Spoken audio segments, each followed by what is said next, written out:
welcome to Beauty in the Biz, where we talk about the business and marketing side of plastic surgery. I'm your host, Catherine Maley, author of Your Aesthetic Practice, What Your Patients Are Saying, as well as consultant to plastic surgeons to get them more patients and more profits. Now, I'm very excited about our guest today. It's Dr. Frank Stile. Now, he's a board-certified plastic surgeon, originally from New York, and somehow found his way to Las Vegas, which we'll learn more about. And he's in private practice in Vegas since year 2004. Now, he's designed and built out his own super accredited plastic surgery center. Okay. Then, by the way, that center is licensed by the state of Nevada Department of Health, as well as the Joint Commission. And that makes it the only private plastic surgery practice in Nevada to have both of those certifications. So that's a great differentiator to help him distinguish himself from his competitors. So take note of that. Now, Dr. Stile has also developed his own line of medical cosmetic products that improve the appearance of ethnic and photo-damaged skin. And again, that's another differentiator. So please take note. Now, he's had plenty of press and he's been featured in the New York Times, Maxim, and Huffington Post. Now, Dr. Stile is an avid painter and sculptor, and his work is displayed throughout his practice. Again, that's another great differentiator. He's also a new father to a really cute baby that he shows off on Instagram, and it's very interesting, and his patients love it. And he's also very proud, and he should be, of the Frank Stile Foundation, established back in 2011 to better the health, nutrition, safety, and well-being of children, where he donates 1 million meals each year. Dr. Stile, welcome to Beauty in the Biz. Hey, Catherine, thanks for having me. I'm excited to be here. Yeah, it took us a I've while. always wondered how you get invited to be on your podcast, and here I am. So it's kind of cool. Yep, you just got to know people. Yes. So, Dr. Stile, I know you are like straight from New York because you're very New York. I'm just dying to hear, how did you get from New York to private practice in Vegas? Well, it's really interesting because, you know, when I first started in practice here in 2004, a question that I was asked frequently by my patients and other physicians or friends was, the wording of it was odd. It was like, how did you end up in Las Vegas? Like it was some kind of a prison sentence or a punishment or witness protection program, something odd. But you know what, in looking back, it was the result of a number of fortuitous events. And now it seems almost genius because as the population has grown, more and more young plastic surgeons want to be here. And so this is one of the few times in my life that I was actually ahead of the curve, sort of on the ground level in something that I think is going to be potentially very big. But I started out my general surgery training in Brooklyn at one of the SUNY Brooklyn affiliates called Maimonides. I did 5 years of plastic surgery training there. During that time, I did 2 years of research in the NYU plastic surgery department. And one of my mentors was Barry Zeid and Michael Longacre, who were, I didn't realize, you know, how huge they were at the time. I just sort of took it for granted, you know, but they were well published, well known in the field. From there, I went to SUNY Buffalo and did an orthopedic hand and wrist fellowship. Then to San Francisco, that was with Clay Pimer, who's one of the big names in orthopedic hand surgery. He wrote a 2-volume book. Then I spent a year with, I did a junior fellowship with Harry Bunke and Greg Bunke at the Bunke Clinic doing microsurgery. Then finally, Mississippi with Bill Lineweaver and Mike Angel, where I did a 3-year plastic surgery program. So back to how I established a practice in Las Vegas. During that time, I spent my holidays sort of visiting other well-known plastic surgeons. And one of the guys I visited who had a show at the time, it was one of the first reality shows in plastic surgery, was Garth Fisher. Of course. In Beverly Hills. And Garth was an incredibly kind and welcoming guy. And he sort of opened my eyes to private practice in general. And while I was, he invited me to into the operating room to observe, which most residents and students get to do. Except, like I said, he's an exceptionally generous guy. And his anesthesiologist, a gentleman named Carl Novak, said, "Hey, so where do you want to go when you're done?" And I said, "Well, it's going to either be New York or California, something like, I would love Beverly Hills." And he said, "Well, you should really consider Las Vegas." And it was really odd because that was 2002. And I said, "Why?" And he said, "Well, the population is young and growing. There aren't many plastic surgeons in Las Vegas." And he said, "Did you know that there are 29 plastic surgeons currently in Las Vegas?" And I said, "Wow, I didn't realize what that number meant." Mhm. And he said, "Well, how many plastic surgeons do you think there are in this building on Wilshire?" Yeah. I believe Garth's office was there at the time. And he says, "There's 32 in this building." And it was really an eye-opening moment for me. So just on that bit of advice and that suggestion, still, having thoughts about going to California, I visited Las Vegas, and for some reason, it seemed like the right thing to do, and I never looked back. Nice. Had you You're been right. in Vegas before? Do you Since know it? 2004, I had never visited Las Vegas ever. You As never went to a bachelor party in Vegas? Never. I was always a place. I still see Las Vegas on TV, on shows and on movies, and I was like, wow, where is that? And I forget that I actually live here, because it's really not about that for people who are residents who live and work here. For me, I live in a nice community. I drive to work. I drive home. It's kind of like living in a town that has the circus in it year round. You could visit it if you want, Yep. but otherwise, for me, it's like any other nice suburb. I mean, where I live, actually. So it has all the benefits of 24-hour nightlife, the best restaurants, the best shopping, best entertainment. I mean, what more could you ask for? I'm sort of bummed that we're not a hub in terms of air travel, but other than that, I mean, it's an unbelievably great place to live. Do you ever go down to the strip? Or like, I live in San Francisco, Mhm. and I find it painful to go do touristy things. Like I just normally wouldn't unless someone's in town. Well, But that's exactly when I go. When I yeah. when I have a visitor who wants to see it, or to go to a new restaurant or to a new show, which is always amazing. But other than that, not really. So how much did COVID affect you? Because Vegas is so travel centric. Was it like a ghost town there, and did it hurt your practice, or are you catering to the locals? This is what's really interesting. We planned for the worst after 2008, when we had the economic downturn because of the real estate market. It was like turning off a faucet. Yeah. Yeah, I used to call my own office phone from my cell phone to make sure it was actually working because it was dead. Um, Vegas got crushed we during. expected and planned for the worst with COVID as well. And strangely enough, we had a 30% increase in cases. I don't think anyone saw that coming. I know I didn't. And I'm still. how could you explain it? Yeah, right. Oh, just that people weren't traveling or eating out, so they gave all their money to I their don't, bodies I don't, instead. I don't know. I'm grateful, but for a time we basically scaled down because we didn't want to do cases that might end up in a hospital, with a complication. So at one point we shut down altogether. And once we started picking up in January, 10 months ago, I actually got COVID. Oh, And we went a whole year being very careful, never had a problem. And I ended up in the hospital, respiratory failure in the ICU.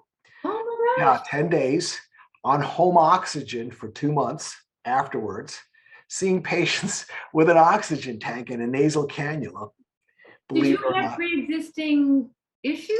No, my only pre-existing condition was stubbornness.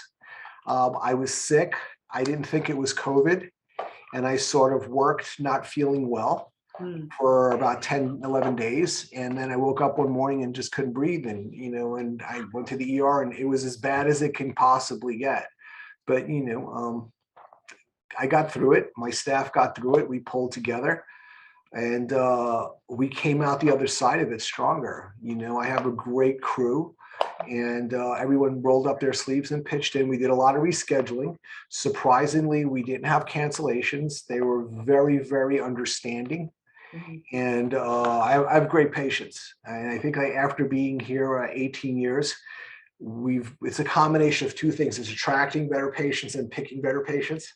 Mhm. And they worked with me. They were empathetic and sympathetic towards what was going on. They still wanted their surgery. They were bummed, but they were delayed for a couple of weeks. Then we ended up working a little bit harder, and we caught up. And now the rest is history, so to speak. I had no idea. You're one of only two surgeons I know that really got hit hard by Yeah, COVID. well, we didn't advertise it, and it's not exactly something that I'd post on Facebook, hopes and prayers, you know.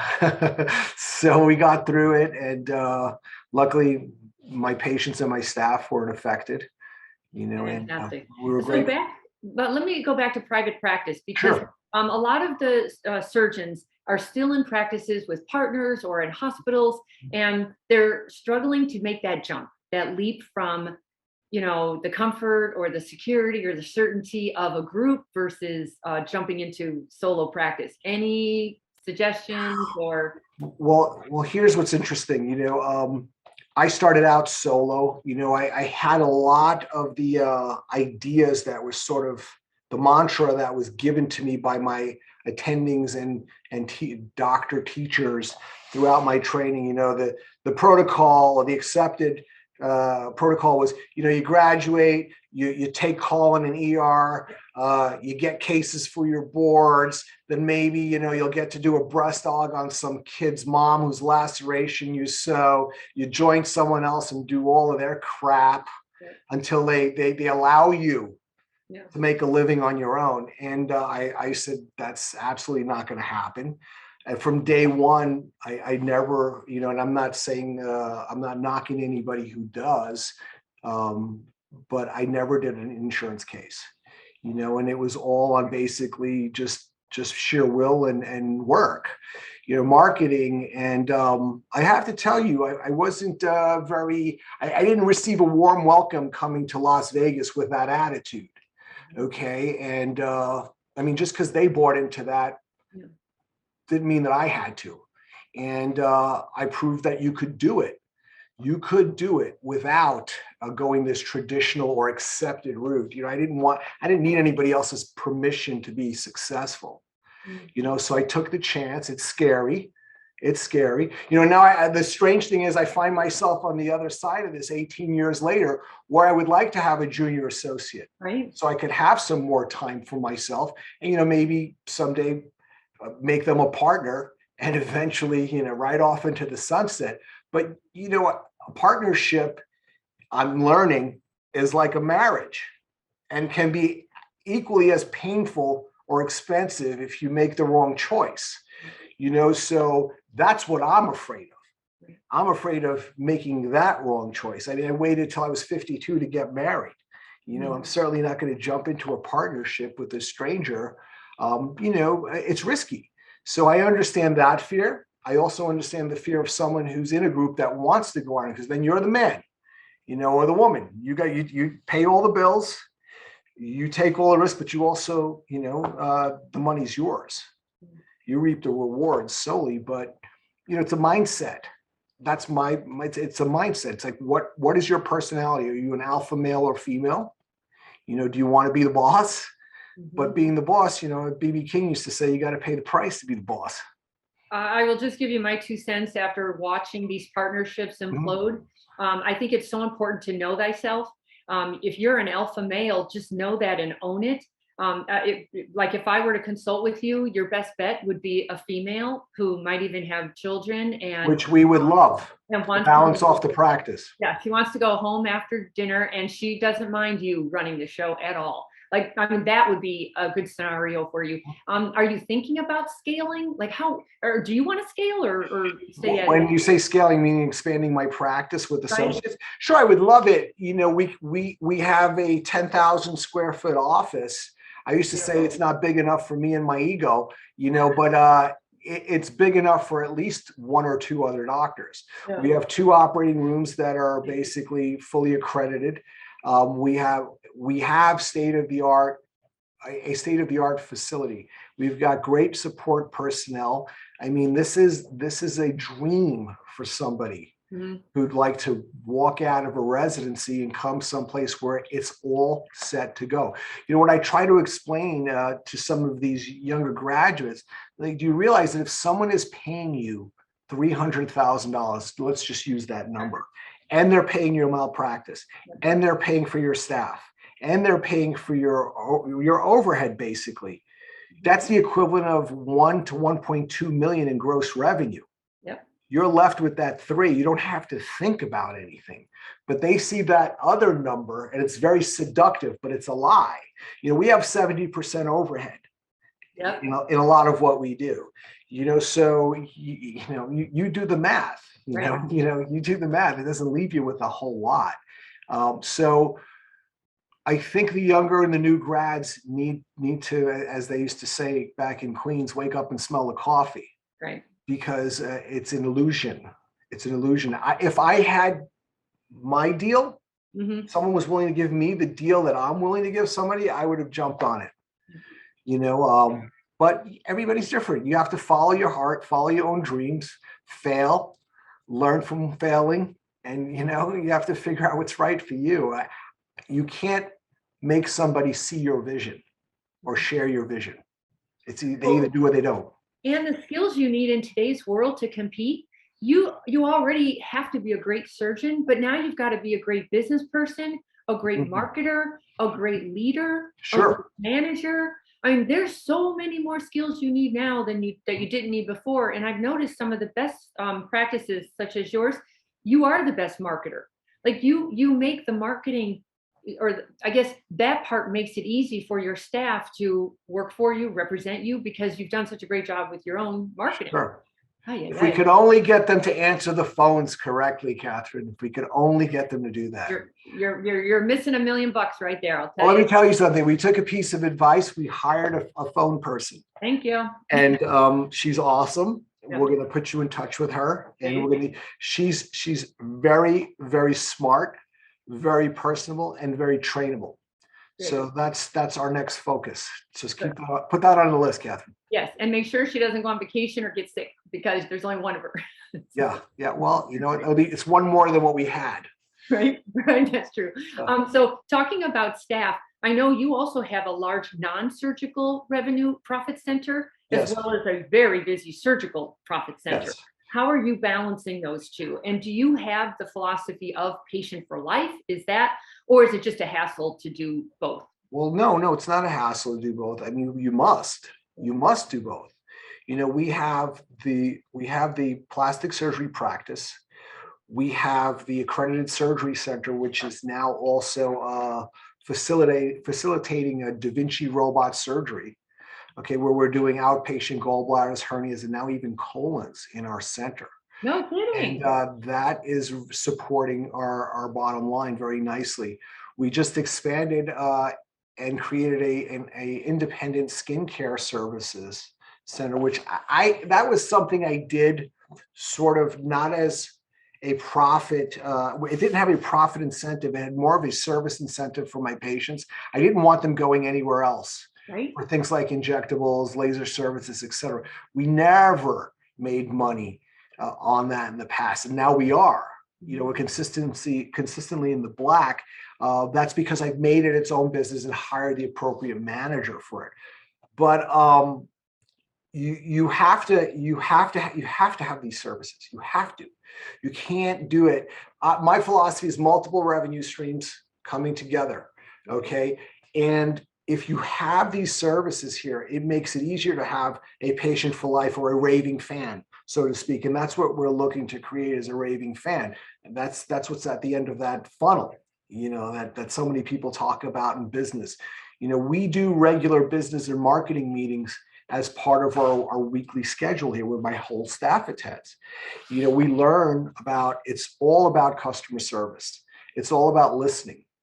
It's all about having the patients feel that they're being heard.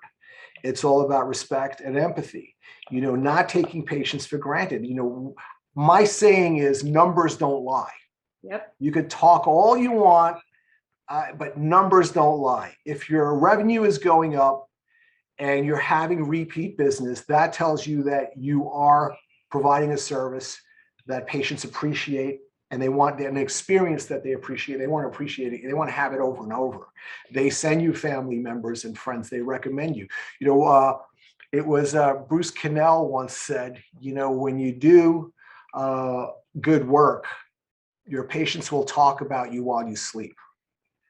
And that's, real social media, word of mouth, and that comes from an experience. Because look, the bottom line is, regardless of what you charge for a breast aug, whether it's $5, $7, $10, or $12,000, the patients are never concerned about the cost as they are about what they feel at the end of that transaction. Yep. If they feel like they're getting a value, if they feel like they're appreciated, if they feel like you care and you're not taking them for granted, it's just another patient, another number, they feel good about it and they'll come back. They want the experience. So for me, I would sometimes read things online like, oh, he's a great surgeon, but he's an asshole. Right. And I'm like, wow, what does that even mean? I mean, so do you want to go back to an asshole? I mean, I'm sorry I'm using that language, but the reality is, I'd like my patients to think that I care. I'd like my patients to believe, and I do, that I appreciate them, that they chose me. They can go anywhere else. So that's what I constantly work with my staff on having them have the same vision and the same values, and they've gotten pretty good at it. What do you think are the biggest challenges with staff, either hiring them or motivating them? Any pearls there? Okay, Las Vegas is an unusual animal to begin with when it comes to staff. It's always been challenging in Las Vegas. It's the only place in the world where you can do bottle service and go home with several $1,000s at the end of the night. It's just a fact. So it's kind of hard to convince somebody to come and sit someplace for 8 hours a day for $18 an hour. So finding somebody who wants the job and is not only money motivated is very difficult in this town. What's made it worse has been the COVID pandemic. And it just seems like nobody wants to work. It's a mystery to me. It's like, I don't want to work, but how do I pay my bills then? Right. So it's gotten harder, but for me, you have to find the right people. You can't make a B player an A player. You got to find the A players. You have to pay them. You have to pay them and make them feel appreciated, because you will pay in retraining and rehiring if you try to go cheap or cut corners. Find the best people, pay them, make them feel appreciated, train them right so that you give them every opportunity to be successful, and then you'll have a team member for life, or whatever that means. Same thing. Patients for life, staff for life. Mm-hmm. I mean, absolutely. Cheaper. Yeah. So what would you say, let's talk about marketing now, because you're really good at it. And everyone should go check out Dr. Stile's website, because he has this huge, big black chair. It's kind of like a throne. Oh. And he uses it so beautifully. That's from my dining room, believe it or not, in my house. It makes you look like you are the king of Vegas, for sure. So how did you learn marketing? Are all those mentors, were they helpful to you with the marketing, or did you just know Absolutely not. Absolutely not. All of my, I didn't really know much about Garth, except that he was a very, very good surgeon. He's a good marketer. And, he was fortunate enough to have that kind of pioneer experience with being on a TV show, which I visited him around that time for a few days, and his office was insanely busy. Yep. And there's nothing better than television to give you credibility and exposure.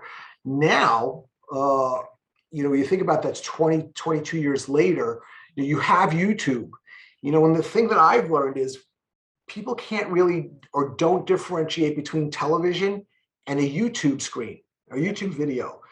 Video is video. It's you. It's your personality coming across, showcasing your expertise, your opinion, your special talents or abilities. And it also gives patients an opportunity to learn a little bit about your personality. And that's what they want. They want a real person or someone they feel they know. Familiarity is most important.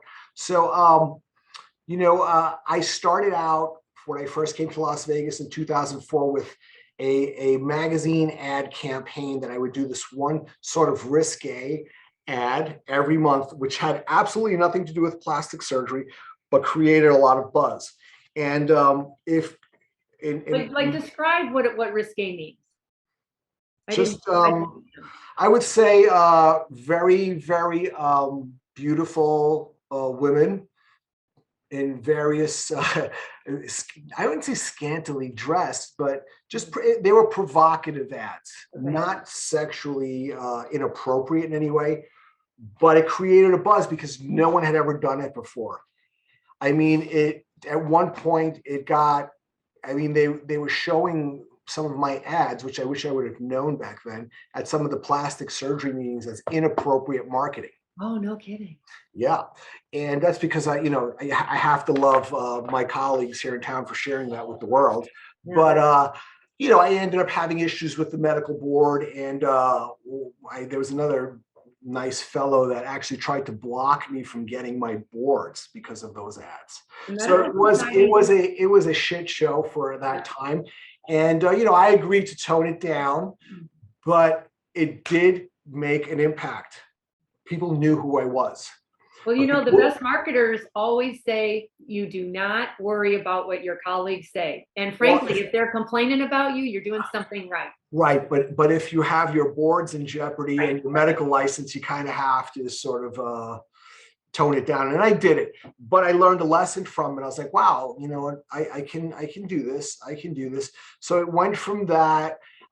Then when video and social media sort of came around, it was like, okay, and now the things that I see other doctors posting are way crazier, but that's not where I'm at anymore.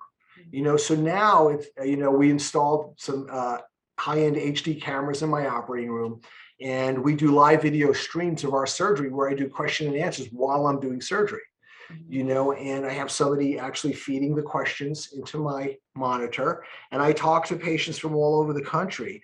And that has really changed. That was the change that changed everything, because now, we've got close to 400 videos on our YouTube channel. We have a lot of content. We've taken a little break because we're regrouping with that right now. But if you want to have credibility, you have to have content now. I have some colleagues that were a little bit older that have basically retired because they don't want to do the social media thing. Unfortunately, you have to.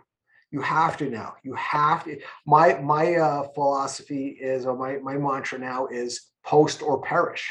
Right. And I think you've got to have a videographer now on staff. Absolutely. Absolutely. And they want to know a little bit about your personal life, not to where it's creepy. They want to know you're a real person. They want to know you're a decent person. I never thought that having a baby would get me so much street cred. I would have done it 10 years ago, but they want to know you're not, this is going to sound crazy, but they want to know you're not crazy. They want to know you're not a sociopath. And being somebody who's somewhat settled in terms of having a family and having a child makes you a person that's more relatable. In addition to all this other stuff that you do. And that was huge. And sharing that without getting too personal. And my patients constantly talk about my daughter. Whenever they see me, I saw that picture. Oh my God, she's so great. She's so this. How is it? Are you enjoying it? And I'm like, man, I never thought I'd be having these conversations. And it's kind of neat. But it's also taught me a lesson about what people look at. And the answer is everything. Everything. Yep. How much of your time do you think is spent on marketing or promotion? Hmm. More so than Time in general or time business time? I'd say about 10%, okay. and I find myself just sliding it in whenever I have downtime, like between cases or whatever. We tend to always have a full-time social media person working here, which if you would have asked me 10 years ago, would I ever do that? I would have said no. Now it's a must. Yep. It's a must. And that's another challenging position to fill. Mhm. Uh, there are many people who think they're a lot better at it than they really are. They're not. I would make a joke that when I retire, I'm going to be a social media consultant because you really don't have to know how to do anything, you Yeah. know. And but you have to have, and that's once again, you have to find a good person. You have to pay them because they won't do it if you don't. I'm a big. I attend a lot of personal growth seminars and business seminars, and Tony Robbins has been one of my mentors for a long time. Yeah. I was a platinum partner, so I got to Oh, travel with really? him, et cetera. Did you And go to Fiji? yeah, this is since To his island? since 1998. No And kidding. he always says, "Hey, Frank, if someone said to you, I'll give you an extra $1 million a year, but would you pay $100,000 for it?" Of course you would. Yeah. So why wouldn't you pay a marketing person $100,000 if they'll increase your revenue by $1 million a year? See, you have to really free your mind. That's a growth mindset for You sure. have to really free your mind because it's only going to hurt a little bit in the beginning Mhm. until you get that momentum. But you have to invest in yourself. You have to write your story. Otherwise, you won't like the story that others write for you. For sure. You have to be your biggest fan. And that's not being stuck up or conceited. That's being confident. You know, I believe everybody has something to offer. Everybody has a gift, and if you're not going to share it, no one will ever know. Well, first you have to know it because that's what self-development or personal development is all about. You're trying to figure out who are you? What is your skill? Can you develop skills? I know Tony Robbins and I were hanging around when we still had Walkmans and I bought his 30-day personal I power. was just talking about that. It was cassettes, and I used the word Walkman today, and everyone was like, "What is a Yep. Walkman?" And I used to Okay. jog down to this Golden Gate Bridge, and every morning, and I thought, I'm going to get this. Somehow, I'm going to get this. And that's how you do it. You hang around with bigger thinkers, and you're hanging around with the right people. I hope everyone's hearing the pearls. Like you didn't just grow up like this. You Peer group. Peer invested. group. Yep, you Peer invested. group. You hung around with the right people. I'll quote him all day. You're the average of the 5 people you spend the most time with. Who is your peer group? I talk to my staff. Like I go to a meeting one night a week with people who are recently released from jail. Where we do sort of a community outreach thing. And I look at them, I go, who has goals in here? There are so many people that don't have goals. They don't write down their plan. How do you know if you're going in the right direction, whether it's your business or personal life or your personal health? Everything for me has been on paper since my childhood. Sometimes people have looked at those hopes and dreams and thought they were delusional. I have it all now. I've accomplished all of that. Now it's okay. So what do you do when you're done? Oh, you make a new list. And it's the same thing with your practice. Okay, how many cases do you want to do a month? Okay, how do you get there? What do you want your gross revenue to be in a year? How do you get there? If you don't have that number, you'll never know. Okay, this didn't work. Let me try something else. And it's okay to fail. It's okay. You're not, you have to be willing to sometimes eat a little crow, and learn from your mistakes. Don't be afraid to learn from your colleagues. I always had this saying, I'm not going to look at anyone else's website. I don't want to see anyone else's marketing because I don't want it to influence me. Whenever I look at someone else's website, I think my website sucks. So I stopped doing that. And I say the biggest competition I have is me. I'm the only person. Unfortunately, in our community, it's not a very collegiate environment. you know, where it was like that in university. We worked with all the other departments and other plastic surgeons. Here, since it's a little catty, you know, a little cutthroaty, because everyone thinks they're chasing the same nickel when they're really not. Barry Zeid famously used to say, Stile, there's always room at the top. Right. There's always room at the top. And you know what? There are 4 million people in Las Vegas now. There were 2 million when I came here. Wow. You How know, many plastic surgeons are there now? I don't know, but I think at least 35. I'm not sure. But once again, it's irrelevant because I'm me. Yep. I tell some of my friends who are plastic surgeons, say, hey, look, my patients want me because I'm uniquely me. Your patients don't want me. Right. You know, so we're good. You know, I'm gonna, you know, and think about it, 15,000 patients later, Right. you know, I've got a great repeat business practice and referral base. So I'm going to be okay, you know, if I want to do this for another 5 or 10 years. So, you know, just concentrate on you. Don't worry about what I'm doing. How about just because it looks like you have it all so together, give us one big mistake or challenge that you had and how you handled it and the lessons you learned from it. Because it can't be all good. It wasn't all good. Yeah. It was horrible Yeah. a lot of the time. And that's what I tell. That's another thing. We had our 7 and 7 meeting today, which is our business meeting. So look, we're at the zone of maximization in our business life cycle. The zone of maximization. So you could either stay here, or if you start neglecting your business, you go towards death. You know, 50% of businesses are gone in the first year. 98% are gone within 10 years. You know, we've been here 18 years. That's huge. So what do? We keep doing what works, stop doing what doesn't, appreciate our patients. You know, let's do all the good stuff. Focus on what works. Does that mean it's not going to suck from time to time? Absolutely not. It sucks a lot of the time. Yeah. You know, does it mean you're not going to have problems with patients? Does that mean you're not going to have problems with staff and personnel? Absolutely not, all the time. But you know how to handle it a little bit better because of the experience. Okay, so what have been, the worst things that have happened to me so far? Okay, bad outcomes with patients. You know, what else has happened? Okay, I had a $250,000 embezzlement.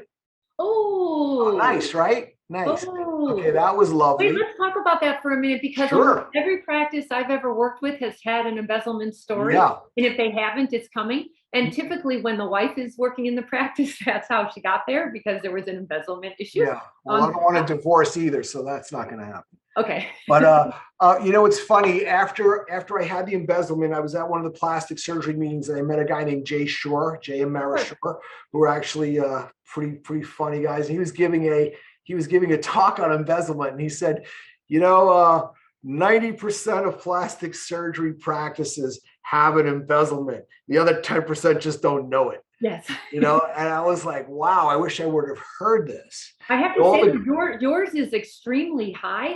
What can you tell us what happened? Sure. I had a practice coordinator that decided she wanted to be a partner without telling me. She had her own credit card scanner that went into her account and not mine. And she also made cash deals on the side. If you have a busy plastic surgery practice, it's pretty easy to bleed it for a lot of money if you do it over several months without raising any suspicion. How long did it take for her to get to 250? 6 months. Holy cow. How did you find out?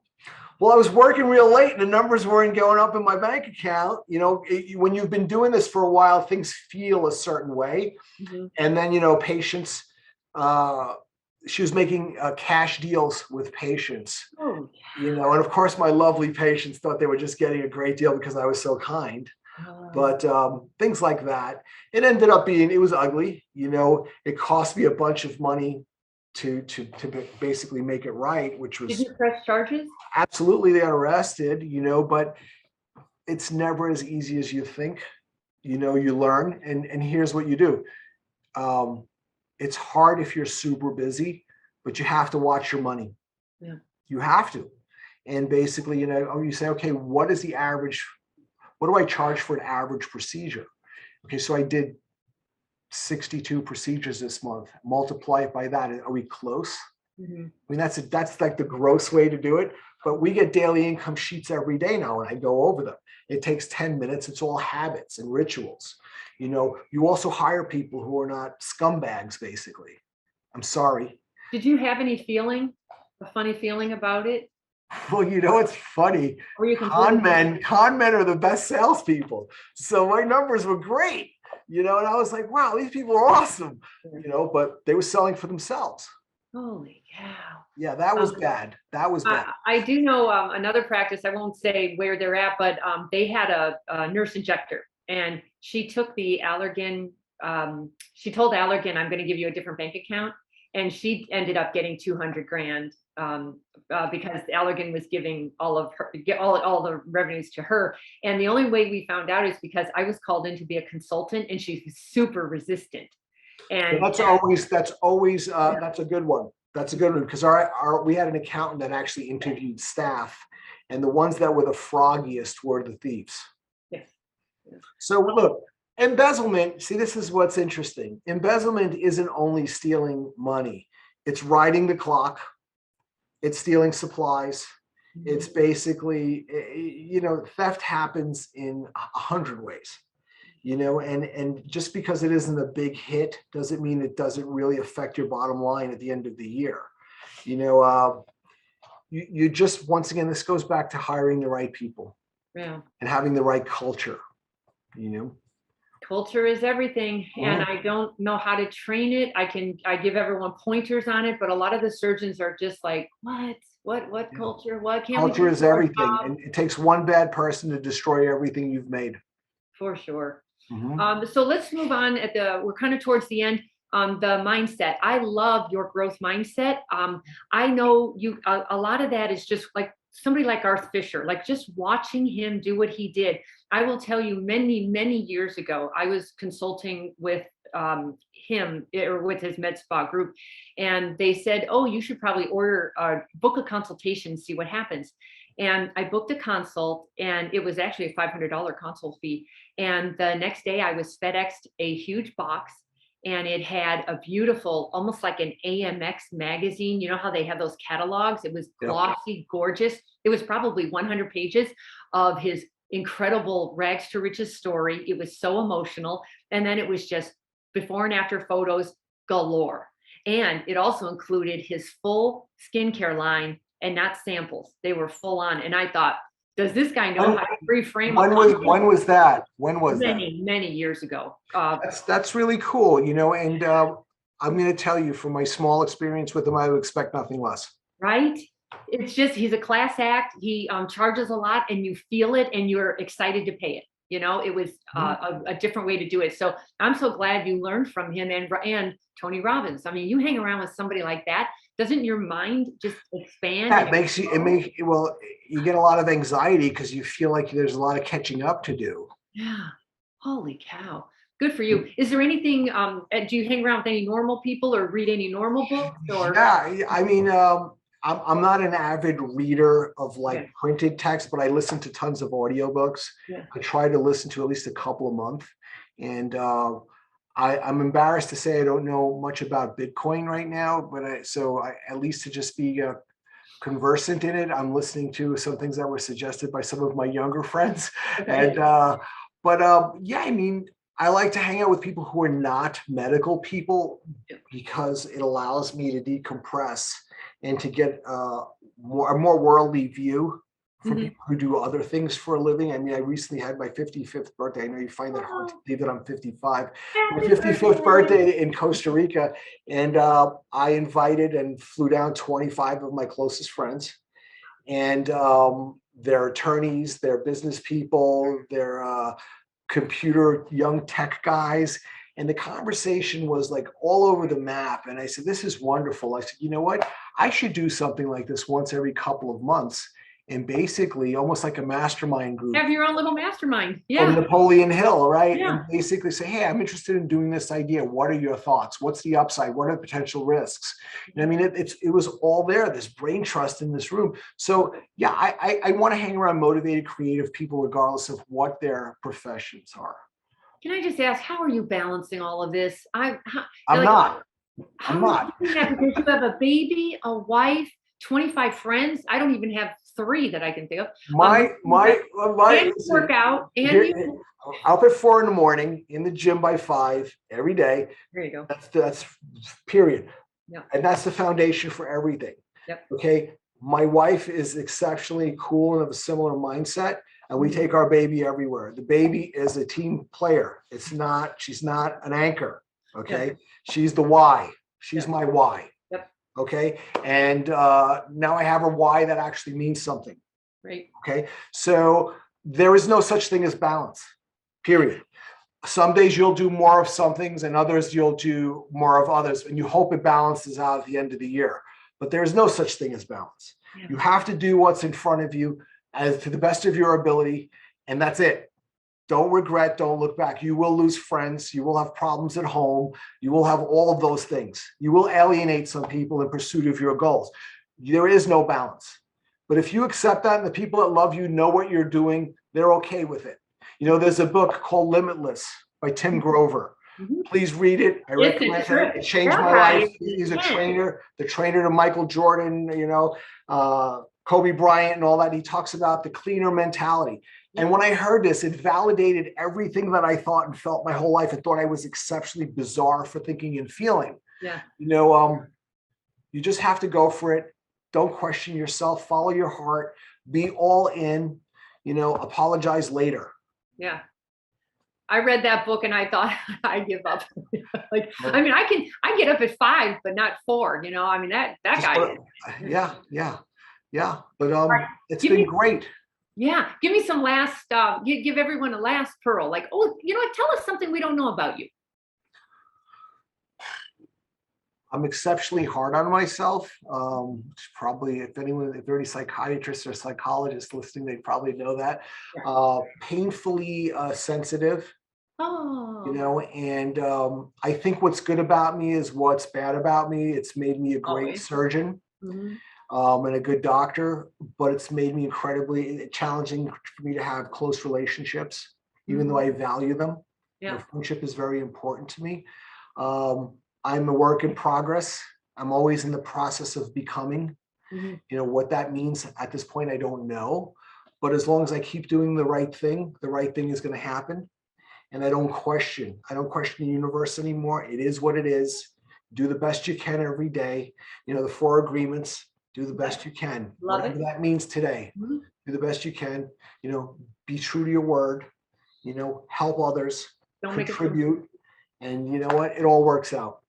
God, good for you. You are, from what I can tell, you are doing it the right way. Well, Good for thank you. And I had fun. I was kind of a little anxious about having this conversation, but I enjoyed it. And hopefully someone will get something out of it and say, I feel that way too. And, and Well, please call me, whoever you are. yes. Please call me. How can they get a hold of you?